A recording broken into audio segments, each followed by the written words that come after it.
In the evolving landscape of ministry today, especially within complex multi site megachurch ecosystems, leaders face a paradox of unprecedented opportunities and challenges.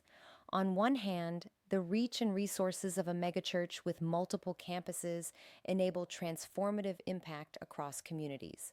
On the other hand, the complexity of managing such an ecosystem, diverse congregations, varied contexts, and a myriad of programs can make it difficult to ensure a cohesive and effective ministry experience. Navigating this complexity requires more than traditional pastoral instincts or intuition. It calls for a deliberate integration of insights from multiple disciplines. The core thesis is that today's complex ministry environments can greatly benefit from weaving together theories and practices from behavioral design, user experience, systems thinking, and marketing. These fields might seem more at home in corporate strategy sessions or tech startups than in church board meetings, yet they offer powerful frameworks for solving human centric problems, which is precisely what ministry is about. Ministry is about engaging, motivating, and guiding people through transformative journeys of faith and community. To do this well in a large, modern church context, we can draw upon the wisdom of behavioral scientists who study motivation, designers who craft seamless experiences, marketers who understand growth and communication, and systems thinkers who grapple with complexity. Integrating these perspectives is not about diluting the spiritual mission with secular ideas. Rather, it is about using every tool at our disposal, undergirded by theological integrity, to love and serve people more effectively. This integrative approach recognizes that a church member's journey, from first time visitor to committed volunteer, or from casual attendee to engaged disciple, does not happen in a vacuum. It is shaped by myriad factors: personal motivation and habits, the design of church programs and environments, the messages and invitations that reach them, and the broader system of relationships and structures within the church. By examining these factors through multiple lenses, we can identify high leverage enhancements to that journey, changes that yield disproportionate positive results for the effort invested. Whether it is a small tweak in how we welcome newcomers or a major rethinking of our ministry model, the goal is to focus on interventions that truly move the needle for spiritual growth, community health, and missional impact. In this lecture, we will walk through four key lenses: motivation and behavioral design, experience and service design, marketing and growth, and systems thinking for renewal, and show how they converge. Along the way, we'll use tools like the Impact Effort Matrix and the Pareto Principle to prioritize ideas and track progress with metrics such as Net Promoter Score, volunteer satisfaction, and newcomer assimilation.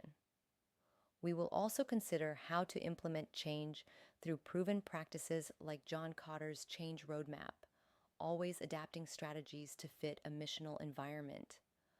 Ultimately, this journey is a call for ministry leaders to embrace a spirit of innovation grounded in theological integrity and ethical design for the sake of more effective and compassionate ministry. One important lens is understanding human motivation through behavioral design. People engage more deeply when we tap into their God-given drives and remove barriers to action.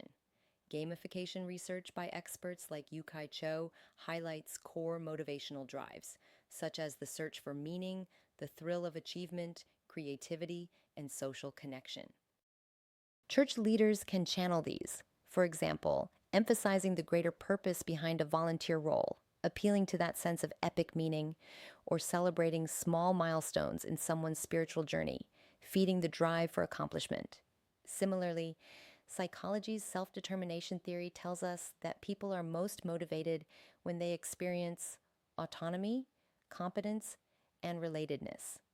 In a ministry context, This means giving people some choice and ownership in how they participate, helping them feel equipped and growing in their abilities, and fostering genuine community so they feel loved and included.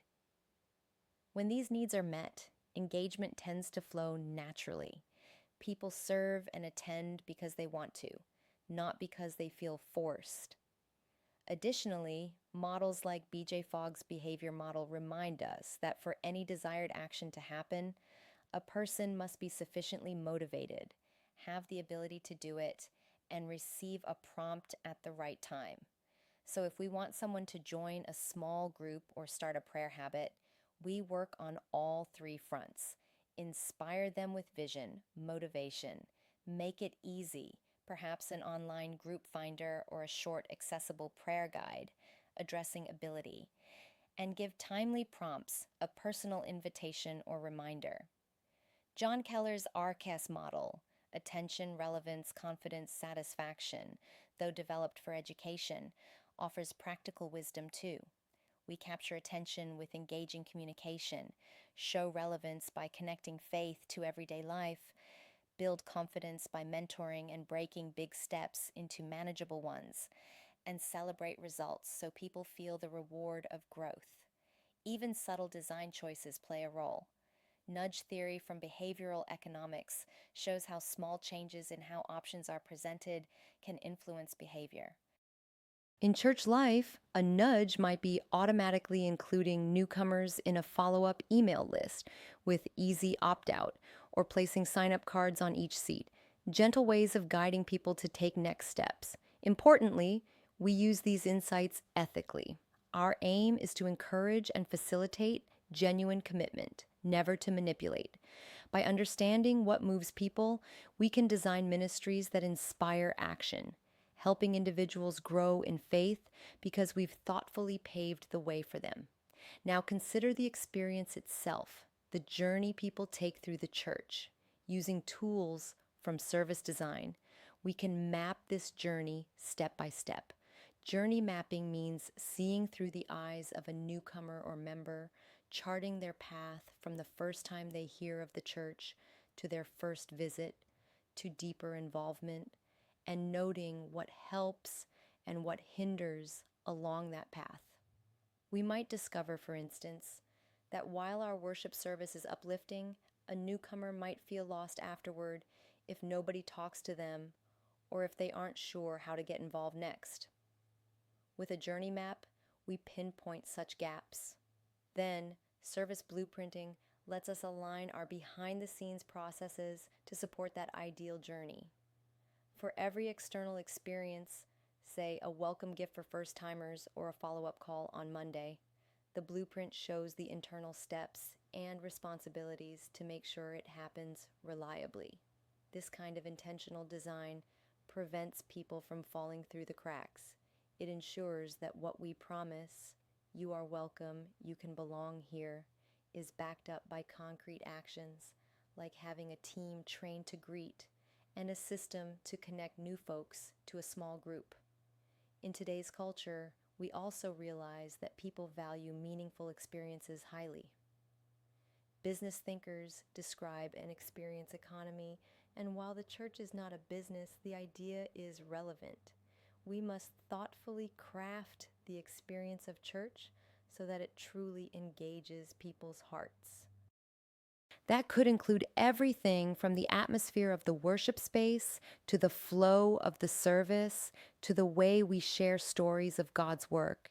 The goal is not entertainment, but creating an environment where people more readily encounter God and community. Along with this, we adopt a mindset of managing the congregant experience with consistency and care, akin to customer experience management in other sectors. This might mean standardizing some best practices across all our campuses, so that whether someone attends the downtown campus or a smaller satellite, they consistently feel the church's warmth and clarity. It also means listening, soliciting feedback on experiences and acting on it. If young parents mention that checking in their kids is confusing, we redesign it. If online viewers feel disconnected, we address it. Bit by bit, we refine the journey to be more welcoming and spiritually rich. Another insight we borrow is the principle behind the service profit chain, translated for us as happy team, healthy church. If our staff and volunteers, the team serving, are joyful, appreciated, and aligned with the mission, that will inevitably overflow to the people they serve. Greeters who love their role will smile genuinely. Worship team members who feel spiritually alive will lead authentically. Small group leaders who feel supported will better nurture their groups. So, part of designing a great congregant experience is actually about investing in our volunteers and staff, training them, thanking them, making sure they too are being shepherded. Their satisfaction and growth is a critical factor in the congregation's experience. Finally, we think in terms of the jobs to be done framework, understanding the real reasons people come. One person might be looking for a sense of belonging, another for purpose, another for help in crisis. By discerning these jobs or needs, we can meet people with the right ministries. We create support groups for those seeking healing, strong community groups for those craving friendship, opportunities to serve for those longing for purpose. When people find what they truly seek, when church, by God's grace, does the job they hoped it would, deep community, meaning hope, they engage more deeply and stick around.